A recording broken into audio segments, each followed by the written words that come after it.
Hello, everyone, and welcome to another episode of Building Loved Businesses, the show where we explore what makes companies truly loved by their customers, their employees, and their communities. I'm your host, Nathan Schock. I've worked with hundreds of businesses, helping them continue to grow with fewer growing pains. And today I'm joined by Jeremy LaCamera. And Jeremy is the franchise manager for Two Men and a Truck and Two Men and a Junk Truck in the Quad Cities. I'm excited to have a conversation with him. Jeremy, welcome to the show. Thank you, sir. Glad to be here. So just for starters, give us a picture of what the company is today, Jeremy, of what you oversee and then where you sit within a larger group of franchises. Okay. Our owners own 2 junk franchises and 3 moving franchises. Rockford, Illinois, Peoria, Illinois, and then here in Davenport, Iowa. And then one of our owners and his wife also own a moving franchise and a junk franchise in Cookeville, Tennessee. So there's a total of 7 franchises that kind of are all hooked together. And then I am the franchise manager in the Davenport, Iowa location. And just tell us, for those who don't know, what is the Two Men and a Truck franchise and then the Two Men and a Junk Truck? Just give us a brief picture. Yep. Two Men and a Truck is moving furniture, basically. We do a lot of, big moves, small moves, businesses, stuff like that. We do local cross-country packing, unpacking, storage, basically anything that you would need involved in moving. We provide that service to Two Men and a Truck. Two Men and a Junk Truck is kind of what it sounds like. It's junk removal. Kind of goes hand in hand with moving. People find stuff that they don't want to pay to move and they'd rather just get rid of it. So we can pretty much do anything and everything that you would need to move or clean out a house. Got it. Okay. And how long have you been involved in that business there, Jeremy? And how long has it been around? Two Men and a Truck started in 85, and Two Men and a Junk Truck basically has been around for 2 years now. We were doing junk removal longer than that, but it's been 2 years since we kind of split the brands.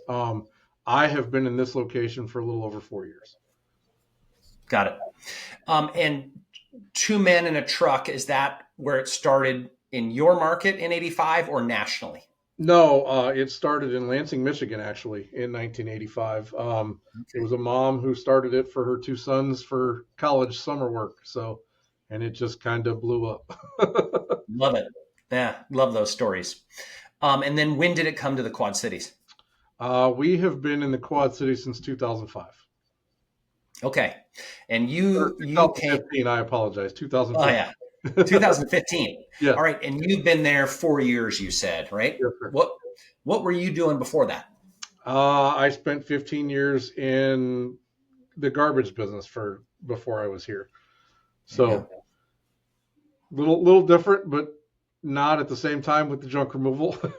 Yeah. Now you're kind of coming back full circle. Yes, sir.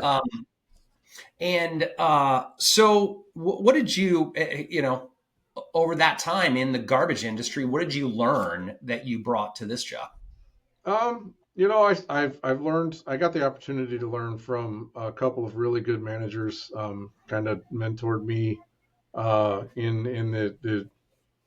went to junk removal from moving furniture and driving a truck, actually. So that's kind of where I started. But there was a couple of really good managers that I worked with in the garbage business, that taught me a lot more on the business side, bookkeeping and accounts payables and receivables and stuff like that. And then also how to be a good leader, for my team versus not just trying to, be the guy that tells them what to do and stuff like that, but just, leading them and helping them get better.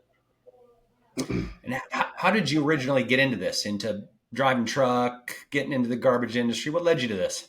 So my dad worked for United Van Lines from the time I was 2, basically, until, I don't know, he worked there for 30, almost 40 years moving furniture. So I grew up in the moving business.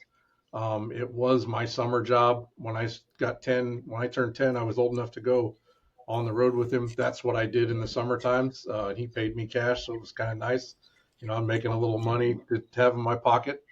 Uh, and that I did that until I was 16 or 17. And then after I got out of school, I started working for him locally, running the warehouse that they had, got my CDL, started driving. And then eventually I switched from moving furniture to my uncle was a driver at the garbage company and he got me a job there. And then, I spent 15 years there and went from being a route driver to a swing driver to a supervisor to the ops manager and made it here. So you literally grew up in this and then worked your way up in the garbage industry. Yes, So sir. tell me, you said you learned from a couple of really good managers. Yeah. What were some of those key leadership lessons that you came away with that you brought to running the Two Men in a Truck franchise? One of the biggest things is the culture. You want. I tell guys all the time. I want them to enjoy being here. I want them to enjoy being at work. Not everybody enjoys coming to work every day, but I want this to be a place that they want to come to work. I don't want them to, get up in the morning. Oh man, I got to go to that place again. Cause I've had that job. I didn't like that job. So, that was the thing we tried to build at the garbage company. And I still see guys that used to work under me there that ask me all the time when I'm coming back because they say it's completely different, with the change of management, change of culture. So I want everybody to not that, not that we come to work and just, goof off and have a good time and don't get stuff done. They know there's stuff that needs to be done and they know what's required of them and how to do it right. But I want them to also know that, they can have a good time and I'll joke around with them and they can joke around with me. And we try to make it fun, try to make it an enjoyable place to be. Yeah. I think that's an important point, right? Because a lot of times when people talk about culture and say they want to have a good culture, well, to them, that means it's easy and fun. But that's not really what most people want. Mm-hmm. When it comes to a good culture, people also want to be successful, right? So a good culture, yes, it's a fun place to come, but there's also standards and goals and objectives and things that we're trying to accomplish. It's like if you look back at any time in life, the place that you like to work had high support and high standards. Yep. Right? It's not an either or. So how do you think about that? As you said, right? It's not always easy, but it's a place that's fun to come. How do you balance those two things? So we do a lot of talking to the crews and the guys and make them understand that, this is what we expect of them every day. This is how we want them to do the jobs. But then we reward them when we have, things that go great and guys go above and beyond and stuff like that. I buy them breakfast every once in a while. We have meetings a lot. I give gift cards for birthdays and anniversaries and we have competitions for guys to get Google reviews or good surveys from their customers, stuff like that. But we also set out objectives. Like they know how much revenue we want to hit every year. They know what we did last year. We talk about, accidents or damages or things that cost us money so they understand, when they do break something or something happens, somebody backs into something in a truck, they know how it affects the bottom line and how it affects the company overall. So I try to keep them involved in a little bit of everything. Because if the guys don't understand what the things that they do right or wrong, how it affects the business, then they're not going to care as much. So that's kind of how we build that side of the culture outside of the, have a good time and enjoy yourself while you're at work. But, make everybody understand or help everybody to understand, what's required of them, what's necessary and how their actions affect the whole thing. Yeah, and I think that's another key part of a healthy culture is clear expectations. Mm-hmm.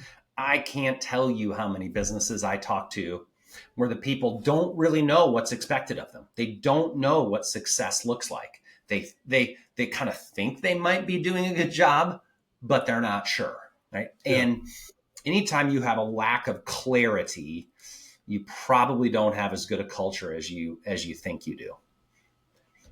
So what are those, you talked about the goals that you're after to be successful. How have the last 4 years been at Two Men in a Truck? Pretty good, really, honestly. When I started, we had 12 guys. We were very shorthanded, couldn't keep good help. I think we had 7 trucks at the time. We are up to 12 now. Got currently slow time of the year, so our amount of employees is a little lower than normal, but we got 25, 28 if you count my office staff employees right now. Um, our one of the things that our franchise owner told me, he's passed since I started, and unfortunately I wasn't able to hit this goal before he passed, but he told me that none of his franchises had ever hit $3 million in revenue. And I told him I wanted to be the first one to do it. We did get it second. The Peoria franchise got it the year before us. But we got it last year. That was something that we pushed really hard to do. The highest this office had done was like 1.8 or 1.9 before I started. So we were at like 3.2 last year. So we hit that goal. The guys that have been here the whole time with me knew that was ultimately the next benchmark that we wanted to hit to kind of measure our success in this office. Now our next goal is to be the first one to hit 4 million. So right. We're pushing to be the first ones to get there. We're hoping we can get there first this time. Not that we don't want other franchises to do it. We just want to be able to have a little bragging right and say we did it first. Got it. Yeah. A little healthy competition never hurt, right? But I know, absolutely. Yeah, but I know you also said, Jeremy, that you also as a group work together, right? Mm-hmm. And so what does that look like? How often, what do you meet regularly? How do you collaborate? How do you share resources? Just talk through the advantages of being part of that larger group of what is it, 4 or 5 franchises? Four moving and 3 junk. So Okay. for junk, we don't really do a whole lot of labor sharing or equipment sharing because it's kind of small still. So we're able to cover our own stuff there. It's more the moving side. For instance, tomorrow I'm borrowing some guys from our Peoria office because we're really busy and they're not. So I got some guys coming up to help us here. And that's the nice thing about having our Rockford and our Peoria office. Rockford's 2 hours away. Peoria's an hour and a half. So, if one of the 3 stores needs guys or a truck or something and it's not being used where it's normally at, we share the wealth and send some help and kind of spread it out. Our office and Peoria are the 2 busiest ones, so we do that a lot between the 2 of us. If we're slow enough that we can do that. So most at times we would both want to be too busy to be able to help, but it's nice when we're not that we can. So it helps get our guys some hours, keeps trucks on the road when, if we didn't have anything to do, they could go down there and do a couple jobs for them and help them out. So it's really nice. It's beneficial for sure, especially if, last minute somebody gets sick or something happens, gets hurt, we can fill that job without having to call a customer and say, hey, sorry, we don't have guys to do your move, because usually the move is planned way ahead of time. So to get that last minute call is not going to be somebody's favorite phone call. Yeah, I totally get that. Yeah, I know, we've already talked about it a couple of times, but one of the challenges for you as you've grown the business and for anyone in this space, I talk to lots of businesses that are in garbage or moving or anything involving a CDL, is finding people, right? So how have you overcome those challenges in staffing and training and retaining good people? The culture is one of them. I mean, Yeah, having the good culture and guys feeling appreciated and understanding what we need of them helps us keep guys around. Um, there are uh, four guys here that were here before me. Everybody else has been brought on since I was here. Most of them, if other than I think four guys, have all been here uh, at least a year and a half or a little longer. Um, mm, in this business, it's hard to do because as we get slow and we can't get guys as many hours as they always need, mm, guys will leave because they need to make money. Um, but for us, the hardest part is knowing when to kind of cut guys down and let guys know, hey, we're going to be really slow. If you want to find something else to do for the winter, we bring you back in the springtime, stuff like that. And then when to start ramping back up, bringing guys on, because the thing that I hate to do is hire a bunch of guys and then have nothing for them to do. So yeah, I try to hire them shortly before we know we need them so we can get them trained and ready, but not too early that we got guys just sitting around, with nothing to do, not making any money, because I don't want to do that to a guy, have him thinking, yeah, I got a job, I'll be yeah, able to afford my bills and my rent, and then I don't have any work for him. So, balancing that, when to cut guys down and when to bring guys on is really hard for our business, but we got a pretty good system. My CSRs and I talk a lot about, how it's looking for the next few weeks and how busy we are. So we kind of keep an eye on, when we might need a few extra guys and when we don't. And so I can plan on, if we need to borrow some guys or if we're getting to the point where, we're going to be steady for a little while, I can bring a guy or two back and have them come work for a couple weeks or whatever. So just kind of, you got to keep an eye on everything and how busy it is so we know what to do when. yeah, yeah. Okay, and you mentioned culture being one of those things that helps on hiring. Why is that? How does having a good culture help you hire better and more? A lot of that gets us referrals from the guys that work here. Yeah, They tell their buddies or people that they know that are looking for a job. I mean, I've had some of my guys get approached by people at a gas station that, a guy in a truck on his way to work or something. Hey, how much you guys make? Blah, blah, blah. What are your hours? Stuff like that. We get guys that put in applications from stuff like that all the time. So, yeah, the culture helps us hire people.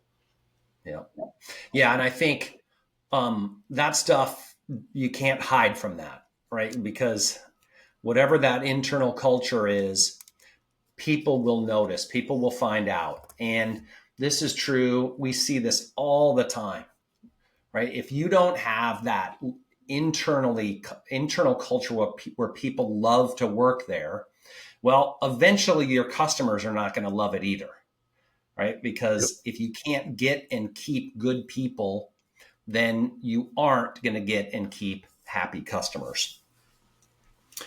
Um, when you bring somebody in, what are you trying to instill in them? What are you trying to not just train them on the technical aspects, but what do you want from them in a culture perspective, Jeremy?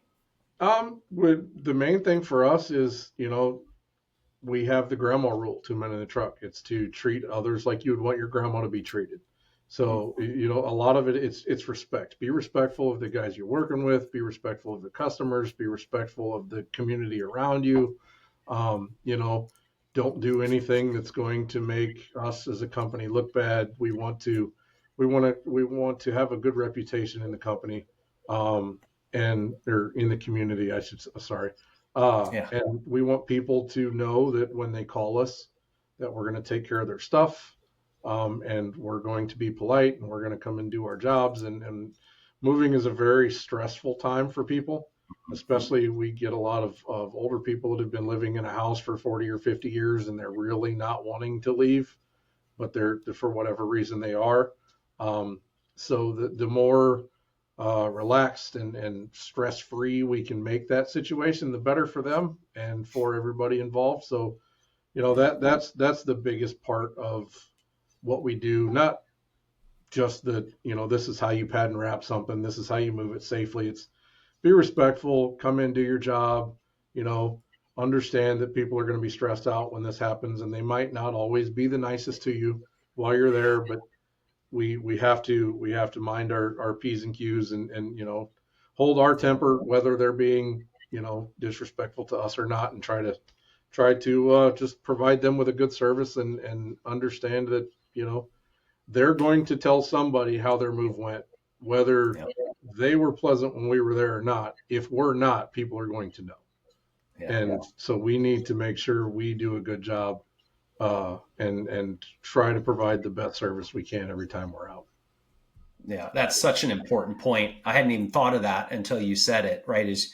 You're, you are probably not getting your customer on their best days, right? This is not something typically people look forward to.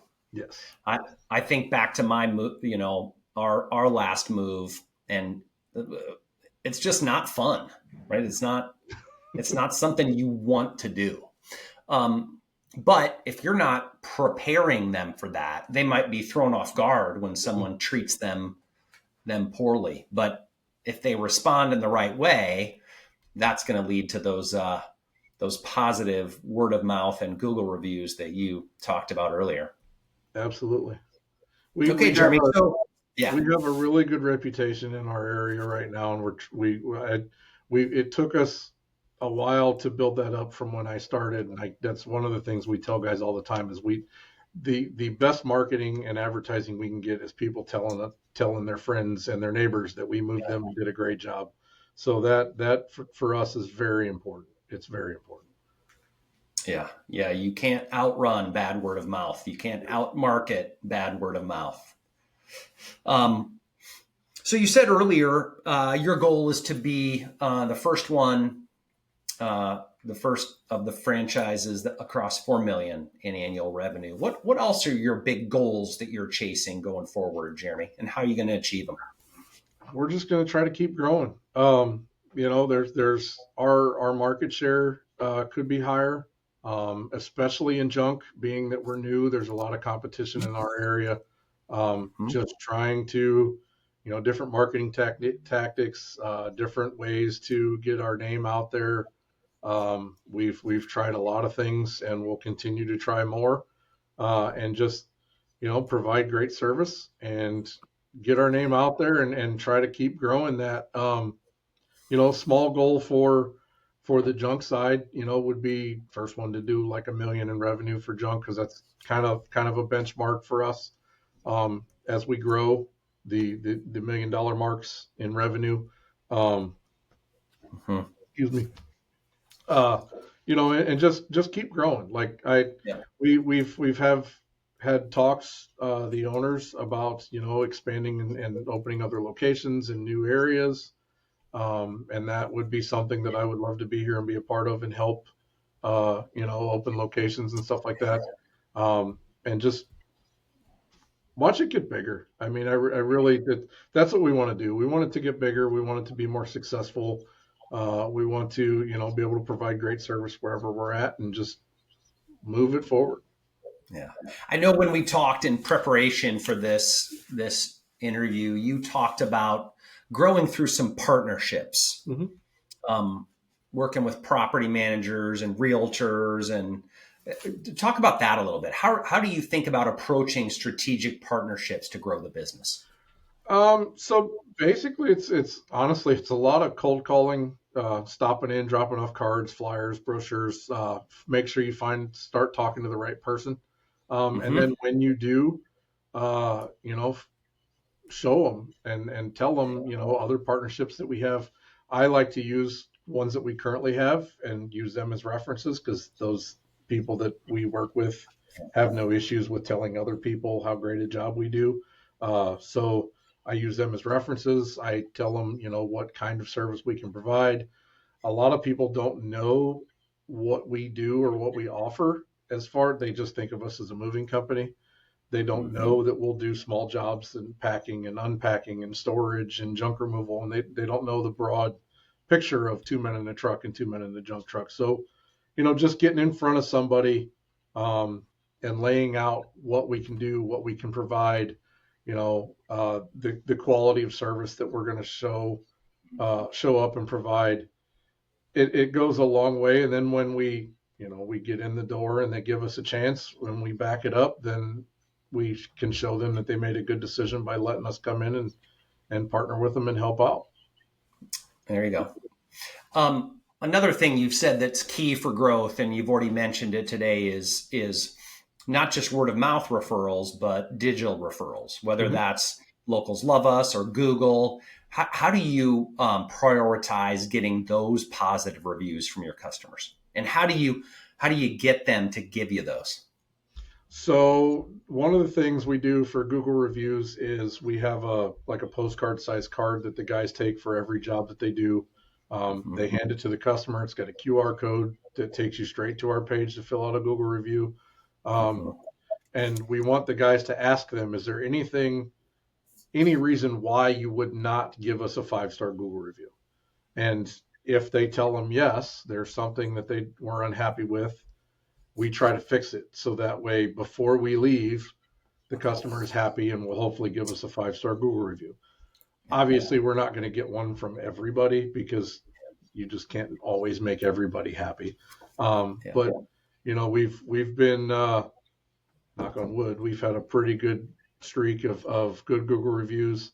We've been stuck at 4.5 on Google for a long time. And we're trying to get up. Our goal is to get to 4.7. And we've been working at it for, a good 4 years trying to get it there, but it just doesn't seem to move no matter how many good ones we get. But, we basically, the thing we do is we have the guys, ask and present the customer with filling it out for us and ask them, why would you not give us a 5-star if you won't? So then hopefully they can handle the situation if there was one. Sometimes it could be as simple as, well, you got these boxes in the wrong room. Okay, we'll go move them real fast. And if they're happy after that, then great. It was a simple, easy solution. We just put something in the wrong spot and we fix it. Yeah, that's a great way to think about it. And I know in any business that involves a lot of trust, right? Because your customers are trusting you with their stuff. Mm-hmm. Those reviews, word of mouth, that stuff is all really important. Yep. So as we shift here toward the end of this, Jeremy, I want to ask about you. What are some lessons that have stuck with you over the years, whether it was sitting next to your dad in a truck, or that you learned from those good managers in the garbage industry? What have you learned there that you're going to take as you continue to evolve, right? As you manage a bigger business and manage multiple businesses, and maybe even, like you said, be part of opening other locations. What have you taken away there that's going to help inform the way you have to change and adapt and lead in the future? The biggest thing for me is a couple of things, but one of the biggest things is, the customer service aspect is huge. Before, when I was younger, I didn't really catch on to kind of like the way my dad talked to customers when we were at their house, or, kind of the reasons why we did certain things when he was doing things when we were moving furniture. As I got older, I kind of understood it and realized more. And then, the garbage business, moving into that even more, because I was dealing with customers if we had an issue with service or something like that. So the way you deal with the customers, the way you talk to them, the way you treat them, really, I mean, they could be very irate when we get them on the phone, but if you show them respect and you're calm and collected and treat them not necessarily the way you're getting talked to, but treat them respectfully. Usually they calm down and they understand and they hear what you're trying to say, and they're happy by the time the end of the call. So that thing is very important, customer service and how you're treating the people. The other thing is it goes back to the culture, treating the guys right. Talk I have conversations with my guys all the time, every morning before they go out, and in the afternoons when they get done.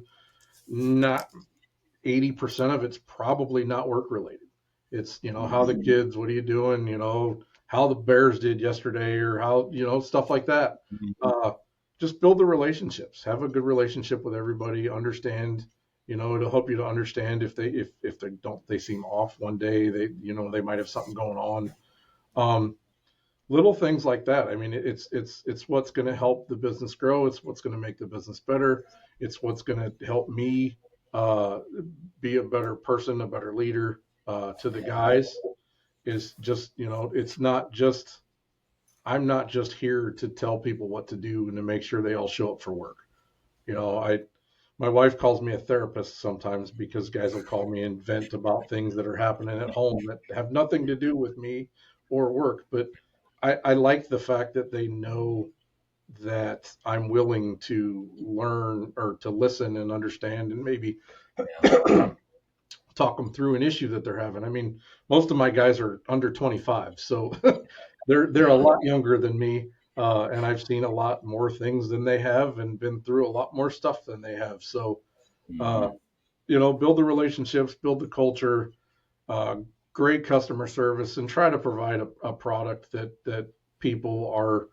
We might not always be the cheapest, but they understand what they're going to get, and they know they're going to get good service, and they're happy to spend the money to have us move them or do their junk removal. Yeah. Yeah. I think, that, on the culture, that just comes through loud and clear. And again, like we talked about before, if you want them, because they're having way more customer interaction probably than you are, right? In terms of, right? They're the ones dealing with the customer all day, every day. And if you're asking them to deal with difficult customers, but if they call you and want your help with a problem and you're like, sorry, not my problem, that's not going to work, right? No. So that's why these things we talk about all the time is that culture and customer service are so intertwined. Because typically, as the leaders of our businesses, we don't talk to the customers. Our people do, right? Yep. And so if we're not giving that experience, they won't either.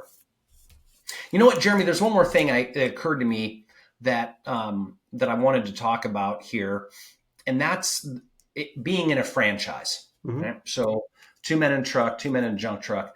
There's lots of people out there who are who want to start a business, who want to run a business, and they're thinking, can I do this on my own? Should I join a franchise? What's the benefit of going the franchise route like you guys have? To me, I think the benefit is you have a lot of people that can help you. We have other franchisees that we can ask, excuse me, advice or assistance for. We have our corporate office in Lansing.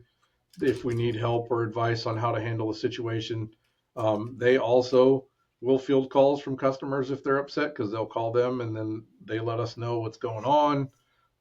There's a lot of resources, a lot more resources than, if you were a mom and pop shop owning your own moving business. Not to mention the fact that you have a lot more support. So, we use our own franchises to help us for moves. We can use other franchises across the country for moves. We have, Right. Just a couple weeks ago, we had a guy from Rochester, Minnesota, came down to unload a truck here. He came down by himself, picked up a couple of my guys. They went and helped him unload the truck. He went back home. We do that a lot across the country. So, the moving company may need to keep more guys in town to help with jobs that they have, so they send a driver by himself. So then we get to a local franchise and we hire a couple guys to help, and we do shared labor and stuff like that. So the extra resources, the extra support really comes in handy. Yeah, great. Well, Jeremy, we wish you luck as you continue to expand your franchise. And it's really been exciting to hear about the success you've had and the goals you're chasing in the future. So thanks for being here. Yes, sir. Thank you. I think your story really shows the importance of focusing on culture and how that creates a company people love to work for and love to hire, right? It's that through line of what we set up as a culture is what ultimately gets all the way back to the customer. So thank you for sharing the 2 men in a truck and 2 men in a junk truck with us here. And to our listeners, thank you for tuning in to another episode of Building Love Businesses. If you enjoyed this episode as much as I did, make sure to share it with someone who is building something and could benefit from hearing this conversation. And wherever you get your podcasts, be sure to subscribe so that you never miss another episode of Building Love Businesses. Until next time, I'm Nathan Schock, and we'll see you then.